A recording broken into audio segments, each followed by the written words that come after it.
contre le cancer en Ille-et-Vilaine et il répond à vos questions, Louise Buyens. Bonjour Patrick Bourguet. Alors le cancer du sein, c'est la première cause de décès par cancer chez les femmes.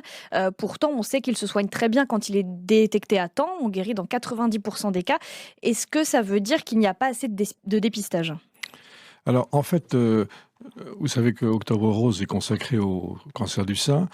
Clairement, il y a deux aspects à considérer. Il y a d'une part le dépistage, qui est un dépistage de masse qui s'adresse à toutes les femmes entre 50 et 74 ans. Mais il y a aussi l'autopalpation, c'est-à-dire l'examen de son propre corps par la femme. Est-ce que les femmes le font assez, ça, l'autopalpation et même le dépistage classique, entre guillemets, chez un médecin ? Alors, sur le dépistage, c'est un problème aujourd'hui, puisque avec la Covid que nous avons subie depuis 2 ans, le pourcentage de femmes qui s'y soumettent s'est réduit de façon considérable, on est à moins de 50% aujourd'hui en Ille-et-Vilaine, ce qui est largement insuffisant pour que le dépistage soit efficace, où il faut à peu près 70% pour qu'il y ait vraiment une rentabilité. En ce qui concerne l'autopalpation, ça c'est un problème d'éducation pour la santé. On n'en parle pas assez ? On ne dit pas assez qu'il faut le faire. Je crois qu'on n'en parle pas du tout. C'est un problème qui est beaucoup plus large que le dépistage lui-même. C'est une prise en charge de sa propre santé par toutes les femmes. Et là, on n'est plus dans la tranche 50-74 ans, mais on est dans la tranche, en gros, 25 jusqu'à la fin de la vie. Ah oui, ça, c'est à partir de 25 ans. Absolument. Je crois qu'il faut que la femme examine ses seins régulièrement, à la fois par la palpation, mais aussi par l'observation de la surface, de la couleur, éventuellement d'une douleur.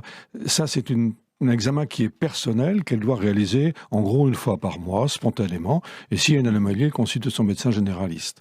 Mais quels sont les freins au dépistage ? Alors les freins au dépistage sont multiples. Alors probablement qu'un des freins essentiels, c'est l'éloignement de certaines populations par rapport au système de soins.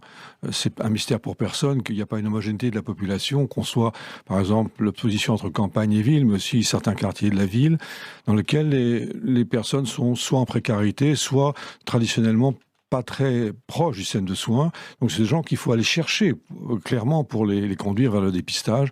C'est sûr qu'il y a une partie des femmes qui sont très informées, qui vont voir leur gynécologue tous les ans. C'est probablement une cible moins importante à mobiliser. Alors comment on fait du coup pour pousser les femmes à davantage consulter à ce sujet, à davantage se faire dépister ? Je dirais c'est l'information. Vous y participez aujourd'hui. Je crois qu'il faut faire passer le message par tous les médias, tous les moyens. Alors c'est effectivement radio, télévision, ça c'est clair, mais c'est aussi des opérations sur place, et c'est là où la Ligue intervient. La Ligue participe à un grand nombre d'opérations, par exemple pour Octobre Rose, mais sur toute l'année, à la fois dans des quartiers un petit peu défavorisés, mais aussi sur tout le territoire. En ce qui concerne le CD35, c'est donc tout le territoire du département. Alors un autre frein aussi, ça peut être la mammographie qui peut faire peur. Comment on rassure les patientes ? Qu'est-ce qu'on leur dit ? Alors ça, effectivement, ça peut être un point de freinage pour y participer. Alors la mammographie, c'est un examen qui est quand même tout à fait banal. Bon, c'est vrai que ça consiste à faire une radiographie du sein et que pendant la mammographie, le sein est entre guillemets comprimé pour qu'on puisse faire 2 incidences et bien voir les anomalies. Ça n'est pas vraiment douloureux, mais c'est pas confortable, ça c'est tout à fait clair. Le problème par contre aujourd'hui par rapport à la mammographie, c'est l'accès à la mammographie. On a un système de soins qui souffre à 2 points de vue. Le premier, c'est qu'il y a probablement pas assez de mammographes, mais surtout il n'y a pas assez de radiologues pour interpréter les mammographies. Et dans le dépistage, c'est fondamental, il faut des radiologues pour à la fois faire la première interprétation, mais éventuellement une deuxième interprétation s'il y a une anomalie. Et sur les traitements, des progrès ont été faits ces dernières années ? Considérable. Je crois que si je compare si j'ose dire, à l'époque où j'étais plus jeune, et on avait vraiment une proportion de femmes très importante qui arrivaient au moment du diagnostic avec une maladie qui était déjà avancée.